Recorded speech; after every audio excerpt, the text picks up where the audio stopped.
habis percuma. Manual saja, manual. Diklik, ya. Kembali lagi. Alasan Tuhan memilih Saul menjadi raja, meskipun dari suku terkecil dan terhina. Saya masih mau sambung tentang kisah Saul, karena Tuhan taruh dalam hati saya untuk setiap kali kita membaca Alkitab, ya, pembacaan tiap hari kita, saya percaya waktu saudara baca masih segar di ingatan saudara. Amin. Hari ini kita masuk 1 Samuel pasal berapa hari ini? 10. Tentang kisah ini ya, tentang kisah di mana Samuel melantik Saul. Berikut.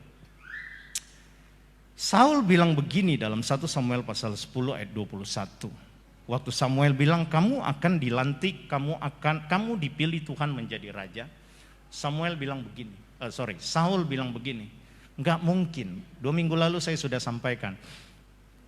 Aku berasal dari suku yang terkecil dan terhina. Coba diklik terus saja. Ya, kita lihat informasi jumlah orang laki-laki 20 tahun ke atas orang laki-laki dari suku-suku Israel dalam Bilangan pasal 1 ayat 20 sampai 43. Ayat 20 sampai ayat 43. Saudara bisa lihat tabel di atas ini. Suku Ruben ada 46.500 di ayat 21. Ya, saudara tinggal baca nanti di rumah. Suku Simeon ada 59.300 di ayat 23. Ya, ini jumlah orang laki-laki di atas 20 tahun. Suku Gad 45.600 orang, ayat 25. Yehuda ini paling banyak. Yesus garis keturunannya dari suku Yehuda. 74. Saya tertarik untuk menyelidiki lebih lanjut. Kok Yehuda ini bisa banyak? Ada Tuhan taruh pertanyaan ketika saya mulai selidiki ini. Nanti saya berdoa, saya percaya Tuhan akan bukakan. Nanti kita bahas kenapa sampai dia bisa banyak begitu ya. Padahal dia berasal dari suku Yehuda ini, pernikahannya itu enggak benar. Si Yehuda ini menikah dengan Tamar, anak mantunya sendiri, ya kan? Tapi luar biasa. Itu saja ya, sekedar. Isaskar 54.400 orang. Ayat 29. Zebulon 57.400 orang, Efraim 40.500 orang, Manasye 32.200. Kemudian Benyamin berapa? 35.400, berarti lebih besar daripada Manasye. Dia kedua terkecil di data ini. Tapi kenapa Saul bilang dia paling kecil? Nanti kita lihat lagi informasi berikutnya. Dan 62.700 orang. Ya, 62.700 orang, ayat 39. Asher 41.500 orang, 41.500 orang, ayat 41. Naftali 53.400 orang di ayat 43. Oke, jelas ya. Nah, Benyamin berarti menempati urutan kedua terkecil di daftar ini. Kenapa sampai Saul bilang dia paling kecil? Kita klik Hakim-Hakim pasal 20 kita sudah belajar, maka terjadi perang suku, ya kan? 2 minggu lalu.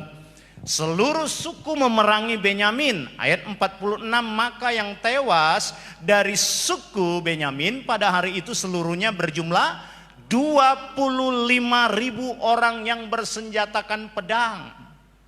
Tadi berapa? 30 berapa? 35. Ya kan? Dikurangi 25.000 orang, tinggal berapa saudara? 35 kurang 25 tinggal 10 ya. Ini orang-orang perkasa. Nah, di perang ini 600 orang katanya, tetapi 600 orang berpaling lari ke padang gurun, ke Bukit Batu Rimon, dan tinggal 4 bulan lamanya di Bukit Batu itu. 48 kalau saudara baca ya, 48. Mereka ini tentara-tentara Israel pulang hajar lagi yang sisa. Jadi semua hewan, semua anak-anak kecil, pokoknya mereka hajar di kota itu yang sisa. Jadi betul-betul mereka tuh cuma punya yang ini nih, 600 orang. Kecil banget ya. Makanya karena peristiwa ini, ketika Samuel datang melantik Saul, Saul bilang begini, bukankah dalam 1 Samuel pasal 9 ayat 21, bukankah aku seorang suku Benyamin, suku yang terkecil di Israel? Dan bukankah kaumku yang paling hina dari segala kaum suku Benyamin? Mengapa Bapak berkata demikian? Jelas ya latar belakangnya. Kenapa sampai Saul berkata dia suku paling kecil? Kejadiannya waktu di Hakim-Hakim pasal 20. Yang mengerti latar belakang kenapa dia menjadi suku yang paling kecil dan paling hina. Karena perbuatan di Gibea yang mereka perkosa istri dari seorang suku Lewi sampai mati, ya kan? Nah, itu membuat peristiwa itu membuat mereka terhina dan akhirnya mereka terjadi perang suku, dibabat semua, jadilah mereka suku yang terkecil. Sampai di sini latar belakang dari yang terkecil dan terhina mengenai suku Benyamin yang mengerti, katakan amin. Jelas ya? Yang mengerti. Oke, berikutan. Sekarang, walaupun dia adalah suku yang terkecil dan terhina, Allah memilih dia. Saya buat beberapa alasan Tuhan memilih Saul menjadi raja meskipun terkecil dan terhina. Yang pertama, kita mau lihat sisi baiknya dari Saul. Tapi kalau saudara belajar tentang Saul, saya mau bilang, sisi baiknya ada beberapa, tapi sisi jahatnya lebih banyak ketika dia jatuh nanti. Diawali dengan kebaikan. Ini pesan penting bagi kita. Saudara jemaat di tempat ini, murid-murid Tuhan di tempat ini, kalau engkau sudah awali dengan hal yang baik, jangan mengakhirinya dengan hal yang jahat. Amin.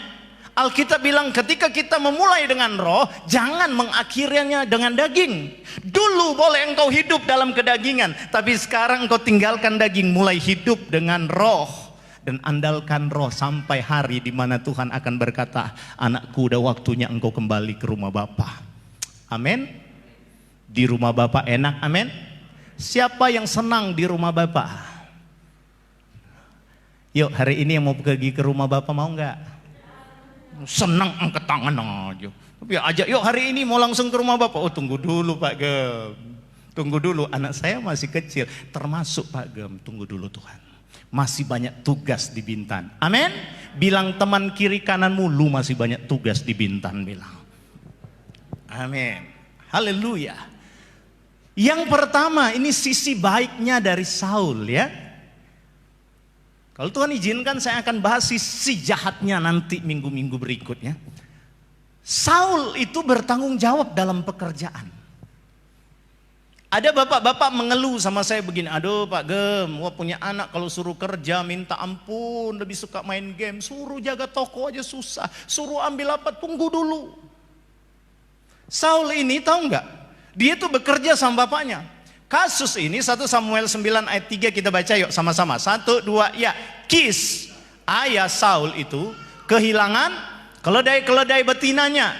Sebab itu berkatalah Kis kepada Saul anaknya, ambillah salah seorang bujang, bersiaplah dan pergilah mencari keledai-keledai itu.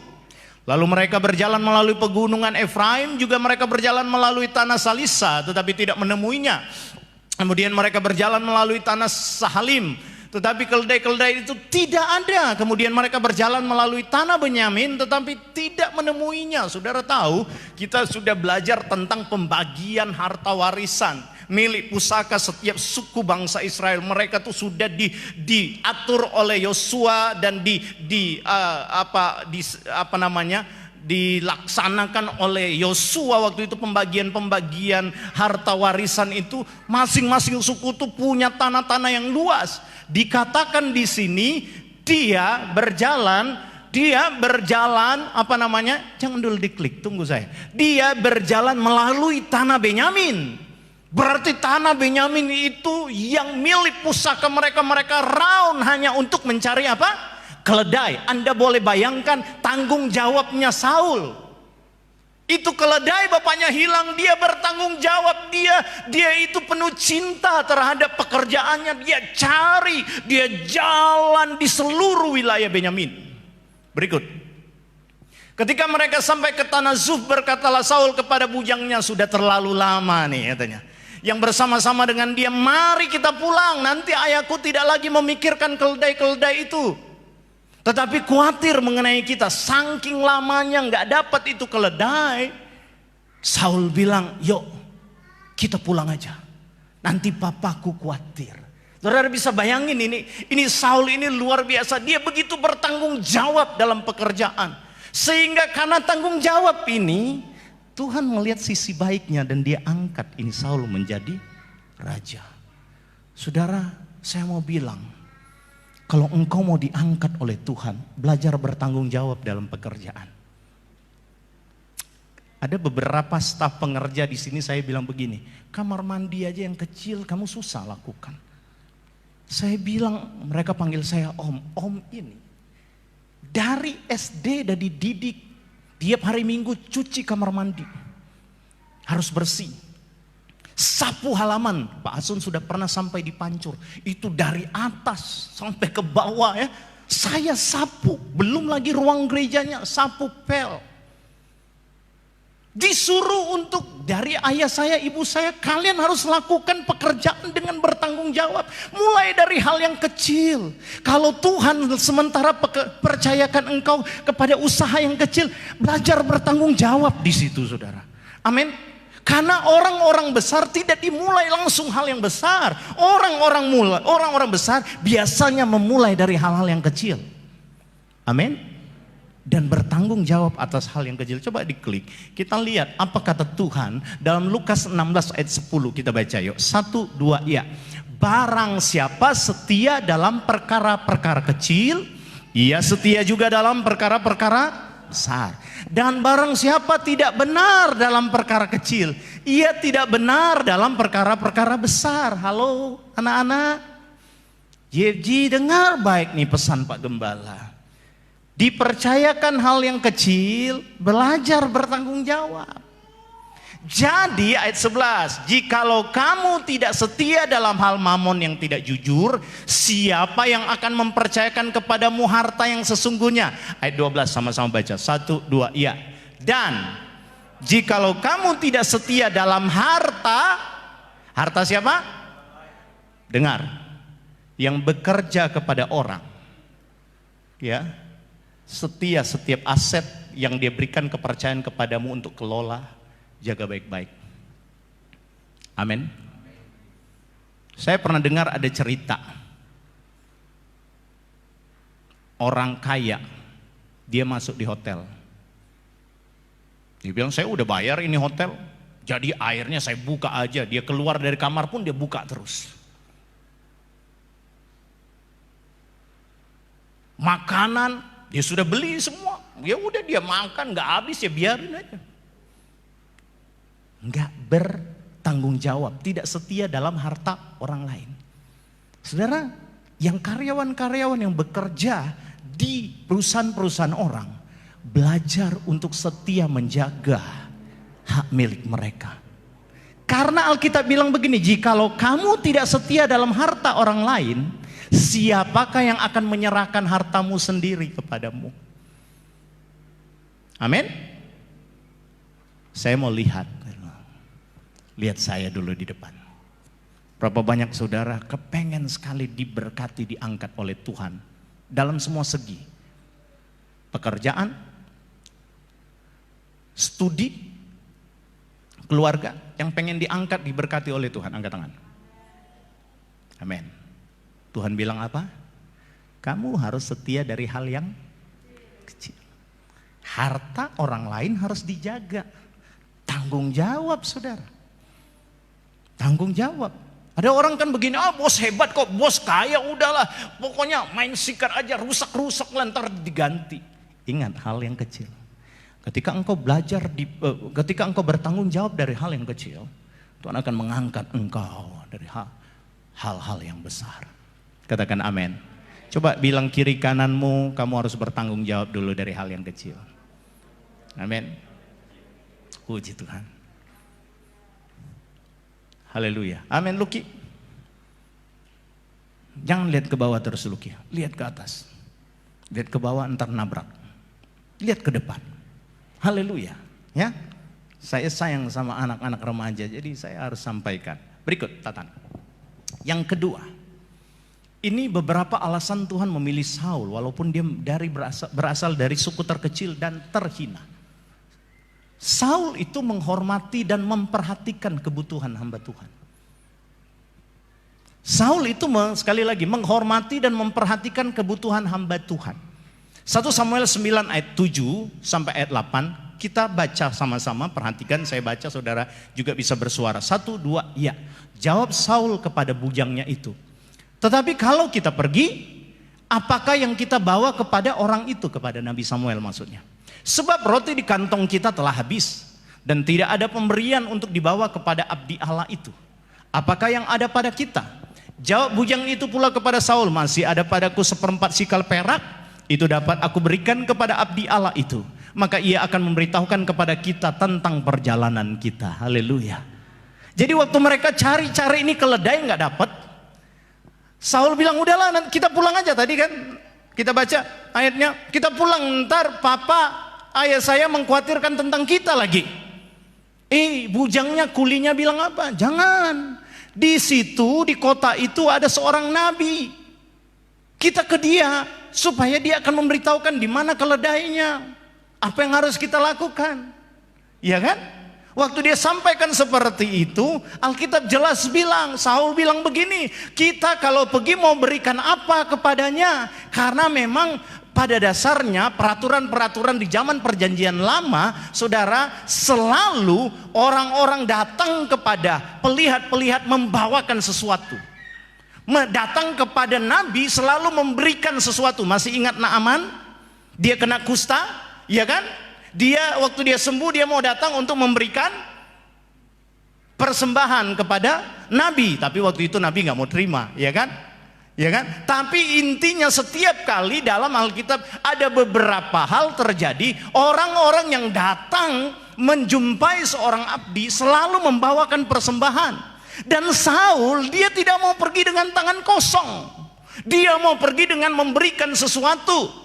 Saudara, saya catat di sini, Saul adalah tipe menghormati dan memperhatikan kebutuhan hamba Tuhan.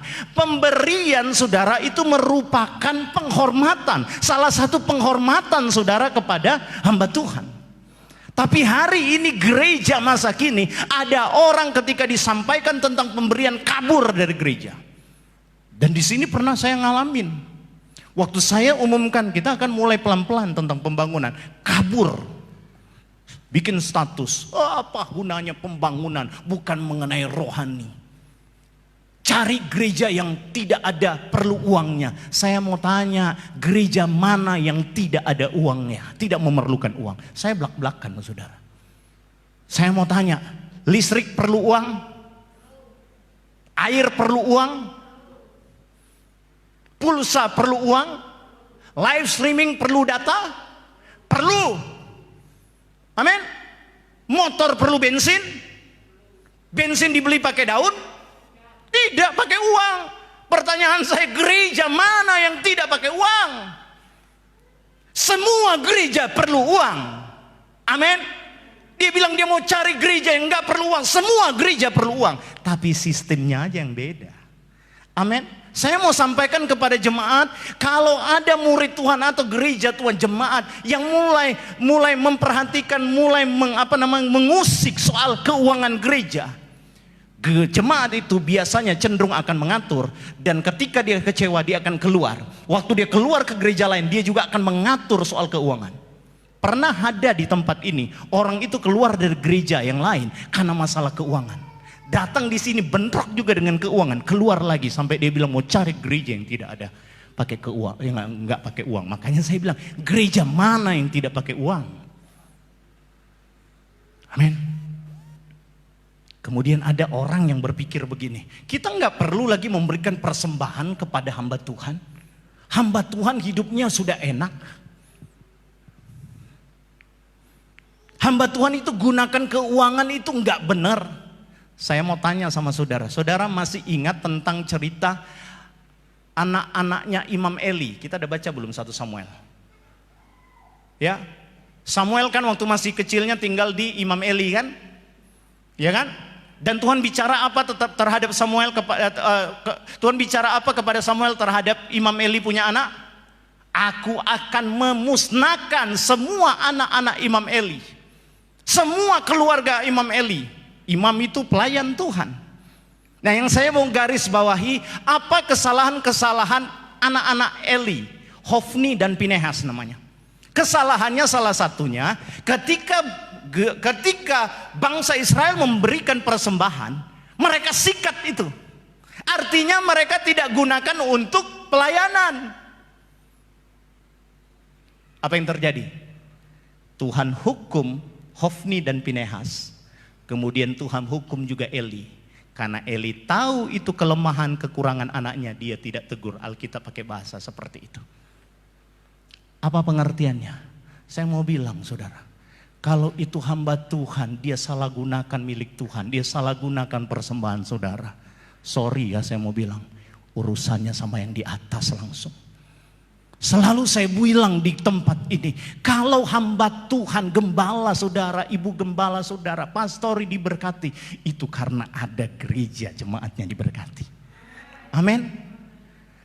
Dari mana dapatnya? Pastori dapat makannya dari mana? Coba klik.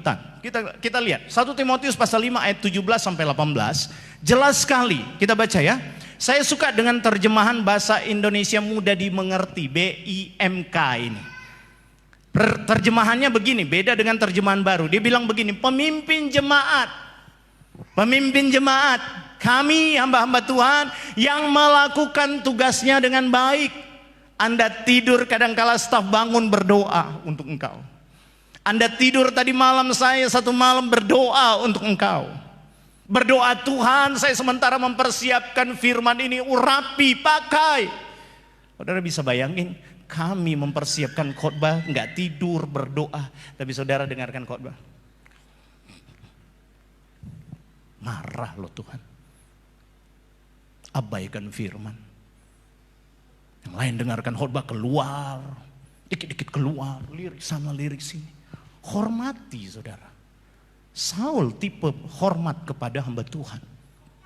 Kebaikan daripada Saul. Nah, kita terus lagi ya. Pemimpin jemaat yang melakukan tugasnya dengan baik patut diberi penghargaan dua kali lipat. Terutama sekali mereka yang rajin dan mengajar. Berkhotbah dan mengajar katanya. Sebab dalam Alkitab tertulis sapi yang sedang menginjak-injak gandum untuk melepaskan biji gandum. Rupanya di Timur Tengah gandum itu ada biji dari bulir-bulirnya, itu dipijak sama sapi supaya terlepas dari bijinya. Ngerti ya? Sapi itu sementara injak, dia bilang apa? Janganlah diberengus mulutnya, jangan diikat. Biarkan sapi itu sambil injak sambil makan. Karena dia keluarkan tenaganya, dia perlu suplai makanan untuk tetap memiliki tenaga. Dan ini gambarannya. Dia bilang, juga orang yang bekerja berhak menerima. Orang yang melayani Tuhan tadi, yang di ayat 17 tadi, pengajar, pemberita firman saudara, berhak menerima upahnya. Amin. Saya mau sampaikan rubah cara berpikir kita. Pernah saya dengar, wih pendeta itu sudah kaya, sehingga kita nggak perlu lagi kasih persembahan kepadanya. Saya mau bilang sama saudara, rubah cara berpikir. Ketika pendeta kita diberkati, itu artinya jemaat itu diberkati. Amin. Celakanya kalau pendetamu nggak makan, berarti engkau lebih parah, engkau tidak makan. Betul? Betul? Karena pendeta mendapatkan upah, hamba Tuhan mendapatkan upah dari jemaat yang dia layani. Saul mengerti soal ini. Dia menghormati. Dia tahu memperhatikan kebutuhan hamba Tuhan. Di pastori bukan cuma ada ibu gembala dan bapak gembala. Di pastori ada hamba-hamba Tuhan lain, staf-staf. Ada yang punya anak. Saudara, saya sampaikan kepada saudara. Perhatikan mereka. Perhatikan. Perhatikan. Amin. Saudara kasih senyum dulu lah, buka dulu sedikit maskernya. Saya takut nanti ketika nggak masker kalau ditutup kan saya nggak tahu ini mulutnya marah atau tahu saudara udah dengar firman di dalam masker mulutnya begini. Kisinang aja gembala tendemput tentang lu ya. Saya percaya saudara mau ditegur, amin. Mau diperbaiki, amin. Amin. Saul, dia orang yang bertanggung jawab. Orang yang menghormati dan memperhatikan kebutuhan hamba Tuhan. Puji Tuhan, berikutan. Yang ketiga, saya sudah mau selesai. Persiapkan hati kita untuk terima perjamuan Tuhan. Yang ketiga, alasan Tuhan memilih Saul menjadi raja. Dia mau menerima input. Dia mau menerima saran. Dia mau menerima teguran. 1 Samuel 9 ayat 10. Kemudian berkatalah Saul kepada bujangnya itu, pikiranmu itu baik. Jadi waktu dia udah mau pulang, udah pulang aja kita, nanti papa khawatir. Bujangnya bilang, kita pergi ke pelihat. Apa yang kita akan bawa? Kan saya masih ada ini, sekian perak. Kita kasih aja. Pikiranmu baik. Amin. Artinya Saul, sisi baik daripada Saul bisa menerima input, bisa menerima masukan, bisa menerima saran, bisa menerima teguran. Anak-anak muda, please belajar untuk mendengar teguran. Kalau mau diberkati Tuhan, kalau nggak mau ya sudah. Ya. Belajar untuk menerima teguran. Saya mau sampaikan nih, ini bentuk teguran. Perhatikan bapak-bapak, ibu-ibu yang tidak ikuti pemuridan, dengar baik. Ya, yang punya handphone, jangan cuma main YouTube. Belajar untuk ikuti pemuridan. Ini teguran. Anda harus belajar untuk ditegur. Gereja, saudara, rohani saudara nggak akan bisa bertumbuh cuma di hari Minggu. Tinggal klik, apa susahnya? Iya kan? Saya harus sampaikan lagi loh. Saudara harus relakan dirimu untuk ditegur. Bude, dia nggak punya handphone Android sehingga nggak bisa ikut live, tapi dia datang di tempat ini. Saudara mau pilih yang mana? Gampang, tinggal di rumah, mau duduk di mana, tinggal klik. Tuhan kasih kita fasilitas. Kemarin saya sudah mulai kuliah, saya dan Ibu Gembala ambil S2, dapat tawaran. Sudah, tinggal klik. Bodoh sekali kalau kita tinggal duduk kok, tinggal belajar nggak mau. Nah, saya harus sampaikan teguran, masukan, saran. Mari bertumbuhlah saudara. Anda harus memberikan dirimu untuk relakan dirimu untuk ditegur. Amin. Supaya bertumbuh. Apa kata Alkitab? Coba dibuka lagi.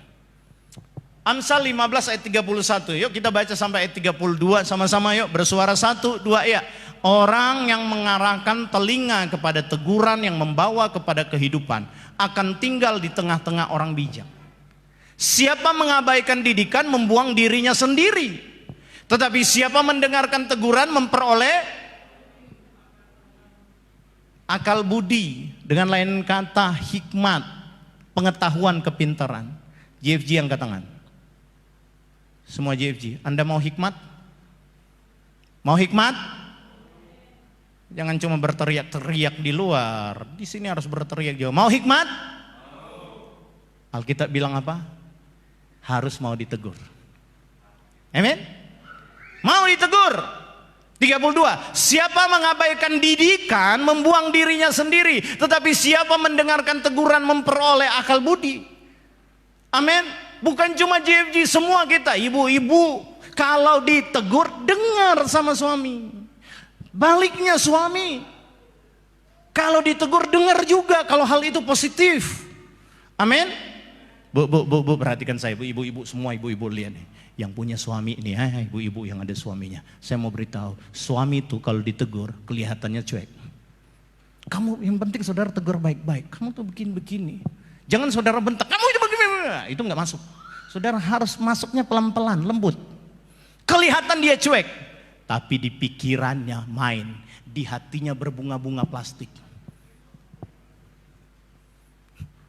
Bener Tin, next lu praktekkan deh.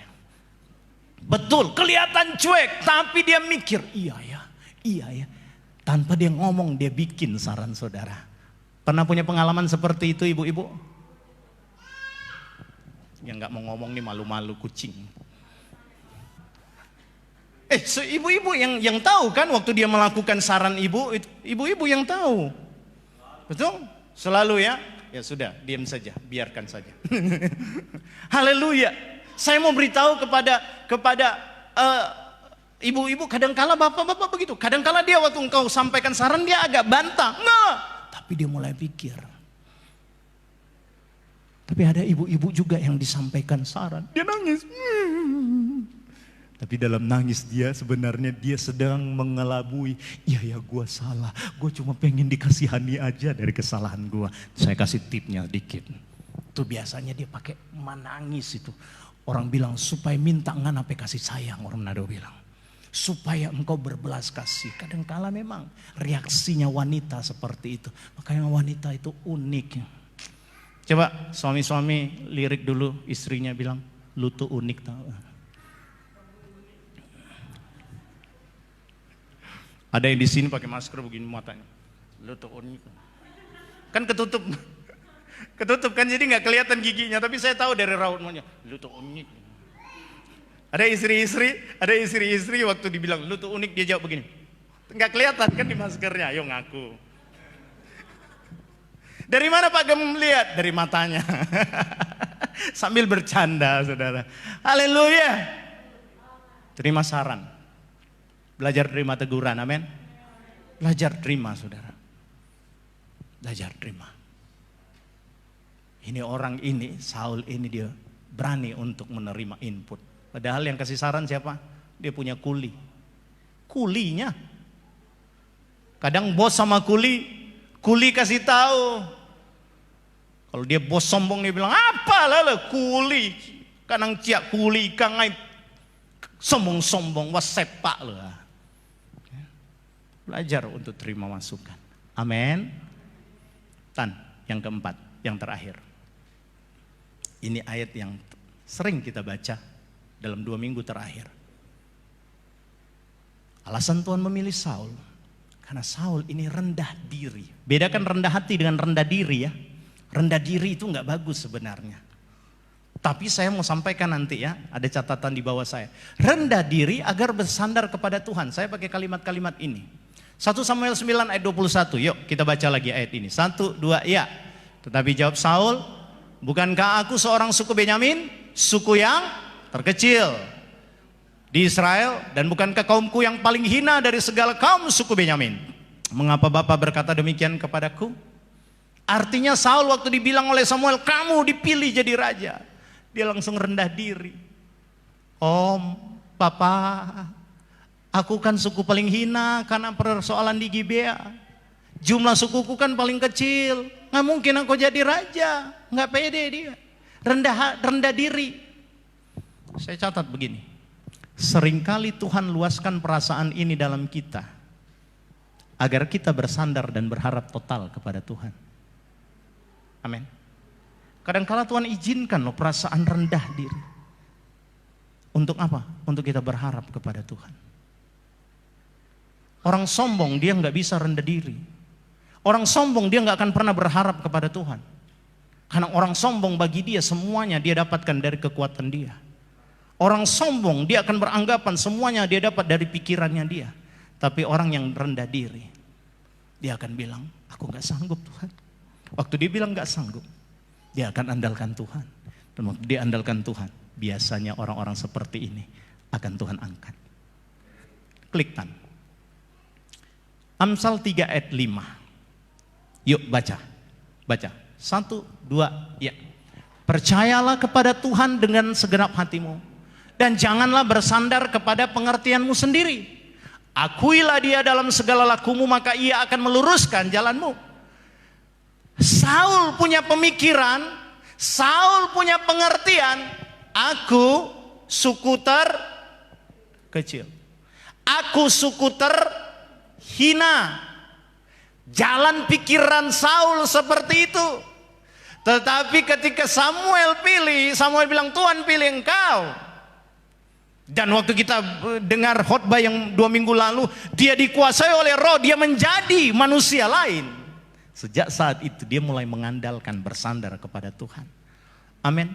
Kadangkala saya mau bilang lagi, Tuhan izinkan rendah diri untuk apa? Supaya kita bersandar. Pikiran kita bilang, aku nggak mampu Tuhan. Ini pelayanan Tuhan loh. Mau suruh ke depan, wah bohong koi lah Tuhan. Tahu ceng li bisa si sota oi lo. Aku nggak mampu. Betul?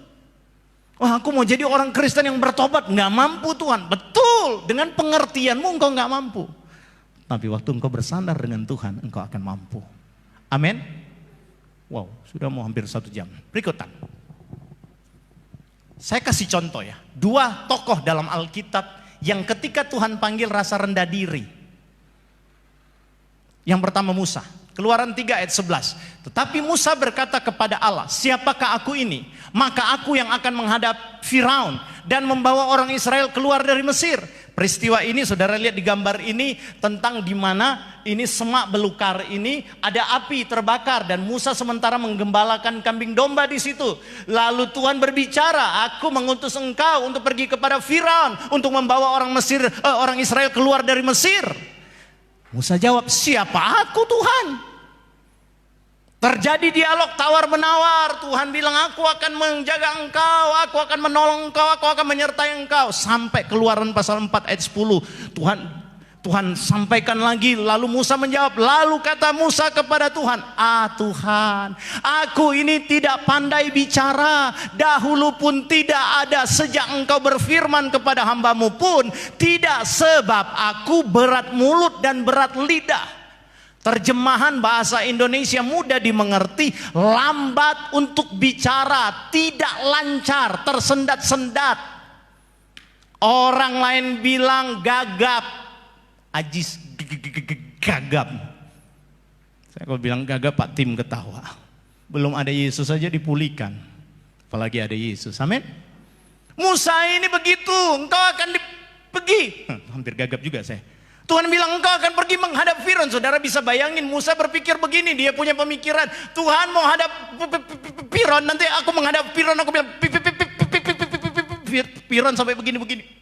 Dia mau ngomong apa nih? Liau lo Firaun, tak liau lo bosikang. Gara-gara mengungkapin Firaun aja nggak bisa-bisa. Musa berpikir, aku ini gagap, aku nggak bisa bicara, aku lambat, aku tidak lancar. Itu pikiran pengertian Musa. Tapi pengertian Tuhan beda. Sampai Tuhan jawab begini, Musa, siapa yang ciptakan lidah? Bukankah aku? Artinya Tuhan yang ciptakan lidah, dari lidah yang kaku, dari lidah gagap. Dia bisa bikin lidah itu berbicara. Amin. Amin. Kadangkala saudara rasakan itu cara Tuhan luar biasa. Kadangkala saudara di mimbar itu saya merasakan cara Tuhan. Kok bisa ya saya berkata-kata, hikmat dari mana? Kok kata-kata saya bisa Tuhan atur seperti itu? Saya nggak pernah kepikiran, tapi Roh Kudus bisa kuasai lidah kita. Bersandar sama Tuhan. Amin. Kadangkala Tuhan pakai rendah hati, rendah diri ini untuk hal-hal yang positif. Tidak selamanya rendah diri itu negatif. Tapi rendah diri yang saudara mau bersandar, engkau sadari engkau nggak bisa, lalu bersandar pada Tuhan, itu baik. Amin. Berikutan. Contoh yang kedua, Yeremia. Waktu dipanggil Tuhan rendah diri.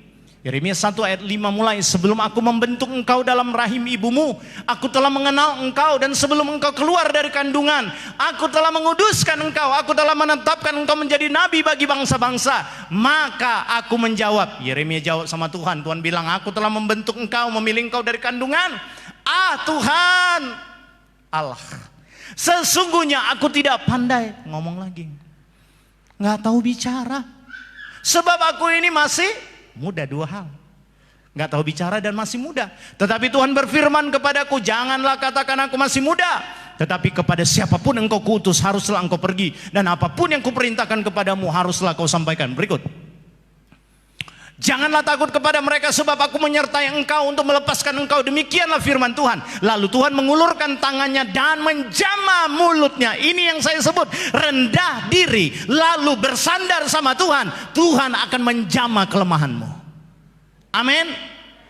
Yeremia bilang dia nggak tahu bicara, Tuhan jamah mulutnya. Dan Tuhan bilang begini, aku menaruh perkataan-perkataanku ke dalam mulutmu. Ketahuilah pada hari ini, aku mengangkat engkau di atas bangsa-bangsa dan atas kerajaan-kerajaan, untuk mencabut dan merobohkan, untuk membinasakan dan meruntuhkan, untuk membangun dan menanam. Berikan dulu tepuk tangan yang meriah bagi Tuhan. Haleluya. Orang yang rendah diri, Tuhan bisa ubahkan. Orang yang paling hina, saya mau lihat dulu Pak Asun sama Bu Lina. Nggak apa-apa ya, saya share ya. Tidak ada dusta di antara seluruh jemaat Eagle. Bu Lina pernah nangis dengan saya, dia bilang begini, Pak Gem, saya malu. Nama baik saya, nama baik kami hancur. Dengan lain kata Bu Lina mau bilang gini, kami ini sudah terhina di Kepri, di Tanjung Pinang. Waktu ada pengalaman-pengalaman pahit dulu. Tapi bahasa saya enggak. Tuhan sayang sama orang-orang yang direndahkan. Respon saja positif. Tadi malam seorang teman saya, kami 21 tahun yang lalu kami sama-sama sekolah Alkitab. Dia curhat dengan saya mengenai pelayanannya. Dia bentrok dengan orang yang paling dekat dengan kokonya sendiri. Saya sampaikan firman, dia menangis, saya juga menangis. Ada kalimat saya bilang, tokoh-tokoh besar dalam Alkitab, mereka semuanya terhina dari keluarga. Tapi mereka respon baik, dan mereka diangkat menjadi pemimpin-pemimpin hebat. Amin. Yeremia berkata, aku masih muda, aku gak tahu bicara.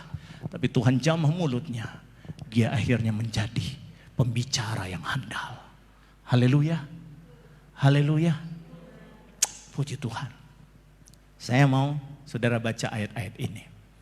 Hampir berakhir. 1 Korintus 1 ayat 25. Baca sama-sama. 1, 2, ya. Sebab yang bodoh dari Allah lebih besar hikmatnya daripada manusia. Terus. Yang lemah dari Allah lebih kuat daripada manusia.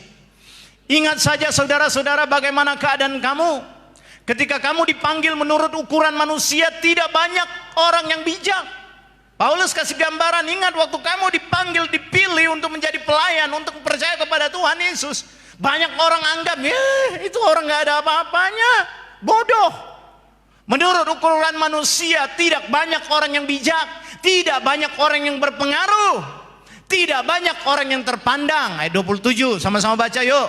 Tetapi apa yang bodoh bagi dunia dipilih Allah untuk memalukan orang-orang yang berhikmat. Dan apa yang lemah bagi dunia dipilih Allah untuk memalukan apa yang kuat.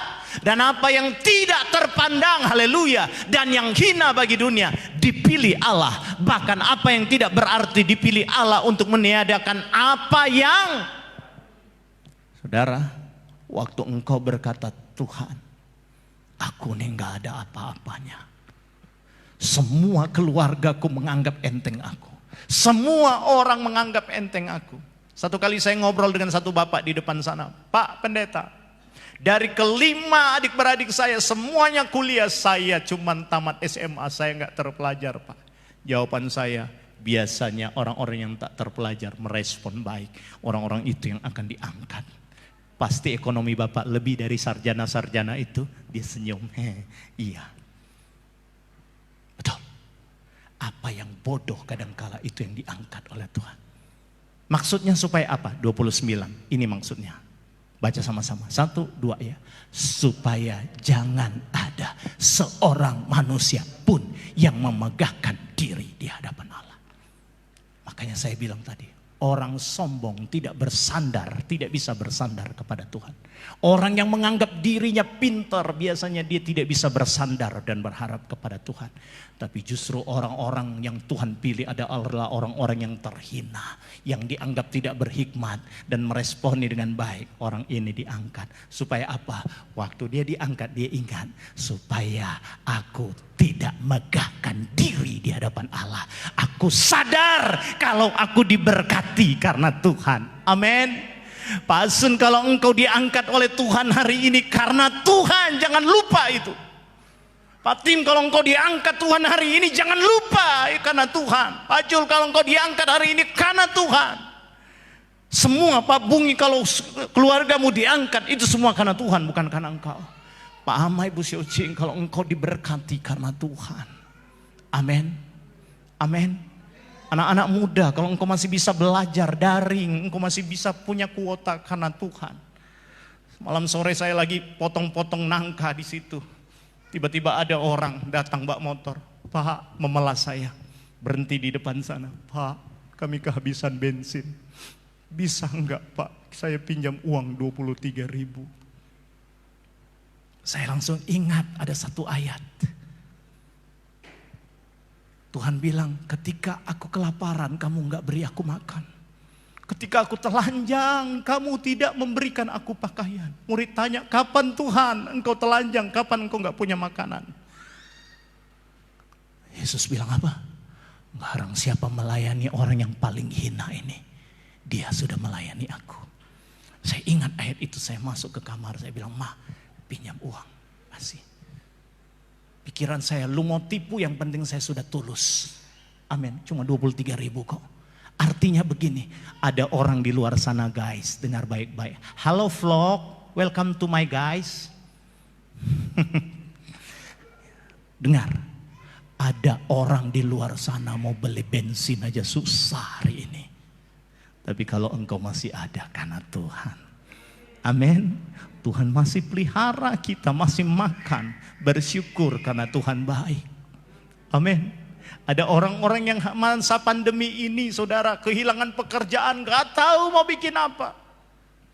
Teman saya kemarin telepon, dia bilang, aduh kasihan dia sekarang udah gak bisa, istrinya udah mulai tinggalkan dia, udah gak punya apa-apa. Tapi bersyukur engkau masih dipelihara oleh Tuhan. Semua ini terjadi. Tuhan pilih kita supaya kita jangan bermegah. Ayat yang terakhir, Tan. Yuk kita sama-sama baca. Ini ayat besar, saya tulis dalam terjemahan bahasa Indonesia mudah dimengerti. Ya, Indonesia masa kini, bahasa Indonesia masa kini, BIMK. 2 Korintus pasal 3 ayat 5. Yuk kita baca sama-sama dengan bersuara yang keras. 1, 2, iya. Kami tidak punya sesuatu alasan pun untuk menyatakan bahwa kami sanggup melakukan pekerjaan ini. Tetapi Allah yang memberi kemampuan itu kepada, katakan amin. Artinya saudara, kalau engkau berhasil, jangan pernah engkau berkata karena aku.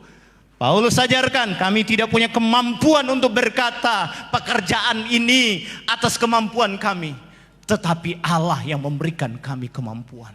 Hari ini engkau bisa lewati pandemi ini karena Tuhan. Amin. Hari ini engkau masih bisa menafkahi ibumu, menafkahi ayahmu karena Tuhan. Hari ini engkau masih bisa menafkahi anak-anakmu karena Tuhan. Amin. Pekerjaanmu nggak goyah karena Tuhan.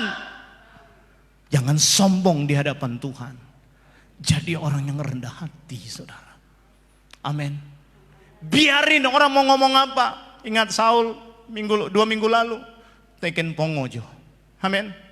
Diomongin yang enggak, bodoh amat. Haleluya. Rendahkan hati saja. Amin. Ingat, saya mau pesan buat JFG, Niko. Ada kecerdasan yang Tuhan kasih kepada engkau. Tapi ingat, karena Tuhan loh, bukan karena engkau. Jangan sombong. Haleluya. Andrew, anak-anak muda, ada kecerdasan yang Tuhan kasih. Ingat, bukan karena engkau, karena Tuhan. Pak Gem harus sampaikan ini belak-belakan. Kita semua karena Tuhan. Pelayanan ini jadi bukan karena Pak Donald, bukan, karena Tuhan. Kalau karena saya sudah lama tinggalkan tempat ini. Pak Tim saksi hidup menyaksikan pondok saya, Pak Jul yang dari saya di pondok kenal saya. Kalau bukan karena Tuhan, nggak mungkin kita dapat gedung seperti ini. Tapi saya tidak berani berkata ini karena saya. Saya berkata terima kasih Tuhan karena Engkau. Anda akan diberkati dengan proyek-proyek besar. Bukan engkau. Bukan engkau hebat lobby, bukan. Karena Tuhan yang perintahkan berkat itu. Dan ada kemampuan yang Tuhan lihat, yang Tuhan taruh dalam hidupmu. Belajar untuk andalkan Tuhan. Amin. Jangan sombong, rendah hati. Amin. Puji Tuhan. Belajar untuk mau ditegur. Belajar memberikan, memperhatikan keperluan hamba Tuhan. menghormati hamba Tuhan, bertanggung jawablah dalam pekerjaan, maka Tuhan akan mengangkat engkau menjadi yang terbesar. Para pemusik, para singer, maju ke depan. Kita datang kepada Tuhan. Haleluya.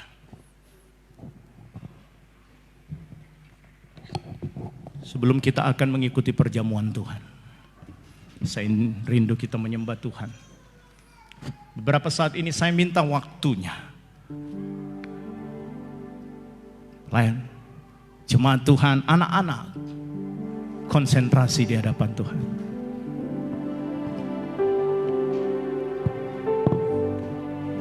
Banyak yang kau perbuat di dalam hidupku, rancangan indahmu terjadi di hidupku. Bapa yang mengerti segala yang ku perlu, kasih-Mu sempurna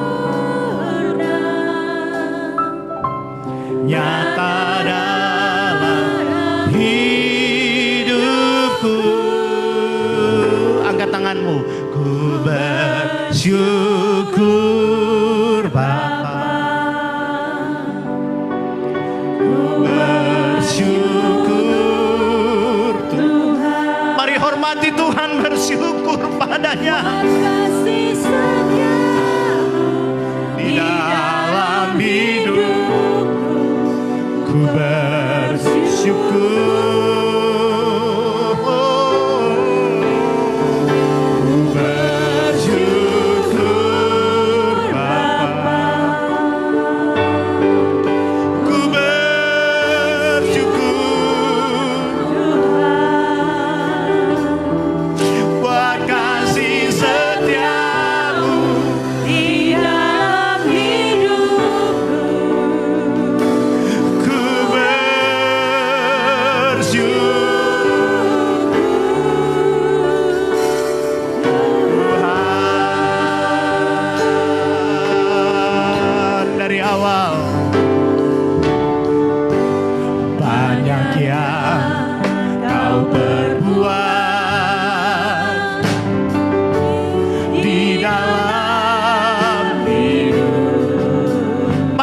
Bisa bebas ambil posisimu.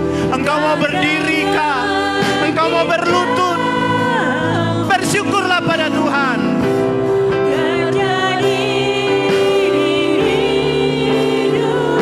Bapa, Bapa yang mengerti segala yang ku perlu,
Dia, semuanya sembah Dia.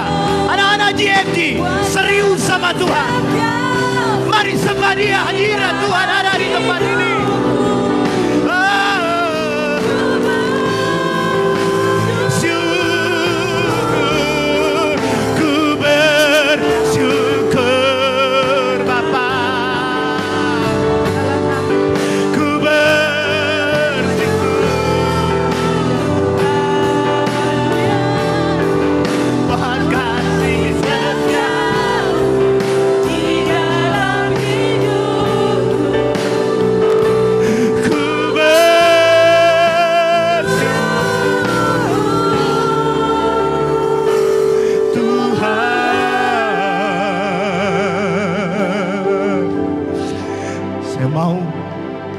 Saudara, dengan lembut angkat tanganmu kembali, bersyukur.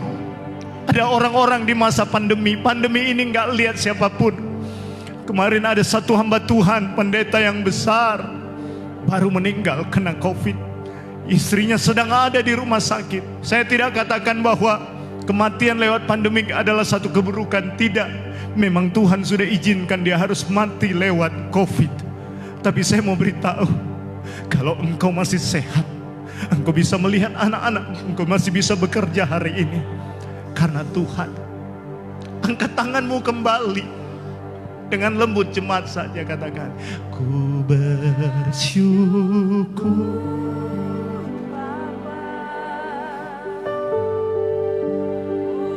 Haleluya.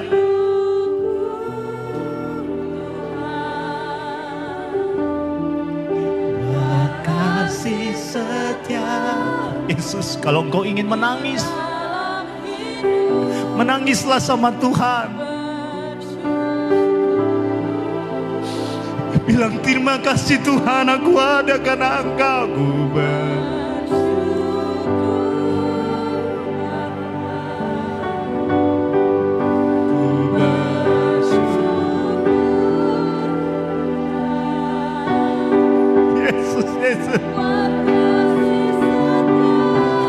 Jangan pernah lupa kebaikan Tuhan. Jangan lupa. Sekali lagi, ku bersyukur. Mari bersyukur pada Tuhan, bersyukur.